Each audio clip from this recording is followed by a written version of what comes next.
আসসালামু আলাইকুম দর্শক, দেখতেই পাচ্ছেন আমার ভাগনা এবং ভাতিজা এবং আমি তিনজন আছি আমাদের বিখ্যাত জায়গা আমাদের দোলাবাড়ি।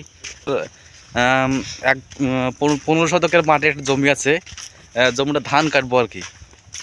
ধান কাটার জন্য যাচ্ছি, কিন্তু ধান কাটতে যে অবস্থা হবে আর কি বলার বাইরে। মানে জমিতে পানি আছে, পানি বাইরে ধান কাটতে হবে। এমনও হইতে পারে যে আমাদের অর্ধেক কমর থেকে তলে যাইতে পারে কাদো বাড়িতে। তো দেখতেই পারছেন আমাদের দোলাবাড়ির দৃশ্য। আমাদের দোলাবাড়িতে কিন্তু ধান কাটামারি শুরু হয়ে গেছে। অবশ্য ধান কাটামারি আর কি রানিং চলেছে। তো আপনাদের ওদিকের কী অবস্থা কমেন্ট করে জানাবেন। আর ভাগনাকে আমাকে দেখেন, সবসময় ফোনে ব্যস্ত। ভাগনা কিছু বলবা তুমি? ভাতিজা কিছু বলার নাই, ধান কাটামারি এদিকে শুরু হয়ে গেছে গা। হ্যাঁ, তোমাদের দিকে কি অবস্থা কমেন্টে জানাবে সবাই। তো কমেন্ট করবেন সবাই আপনাদের ওদিকে কী অবস্থা। আর একটা কথা, যে যেখানে থাকেন না কেন সুস্থ থাকেন, কারণ আমাদের এলাকায় আজকে আমাদের এলাকায় বুঝছেন আমাদের ক্ষতি হয়ে গেছে এবার অনেক।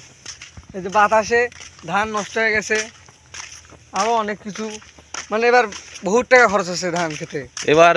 মানে তো দেখতে পাচ্ছেন এই জমিটা আজকে আর কি ধান কাটতেছে। আমার আমার চাচা সম্পর্কে হয়, উনি আজকে কাটতেছে ধান। একটা হাই বলেন। জমিটা আর কি ভালো ধান ফলেছে, দেখতে পাচ্ছে। ধান কেটে কেন জানে আটি বানতেছে। এই সময় তো ধান কাটে আটি বান্ধা হয় না। ধান কাটে যারা, তারা সবসময় এই সময় কি করে, ধান ভুঁই বাড়িতে শুতে রাখে। কিছুদিন পর যখন শুকানো হয়ে যায় তখন আবার নিয়ে বাড়িতে রাখে। কিন্তু উনি কেন জানি ধান সাথে সাথে আটি বাঁধে মনে হয় বাড়িতে নিয়ে যাবে গরু খাওয়ার জন্য। তো দেখতে পাচ্ছেন। আর এই দেখেন এই জমিটার এই যে লোকটা আছে আর কি ছিল, উনি কিন্তু হার্ট অ্যাটাক করে মারা গেছে ওনার ধান সব পুড়ে যাওয়ার কারণে। মানে ওনার সব সম্পত্তির ভিতরে এইটা জমি বড়। এই জমিটার যে অবস্থা, এটা জমি যদি বিক্রি করতো উনি, তাহলে নাও যদি 15 লাখ টাকা পাইতো। সে জায়গা তুমি ধান পড়ে যাওয়ার কারণে আর কি কিছু করতে পারতেছে না, উনি হার্ট অ্যাটাক করে মারা গেছে। আর ভাগ্নে সবসময় আমাকে গালি দেয়। কেন ভাগ্নে?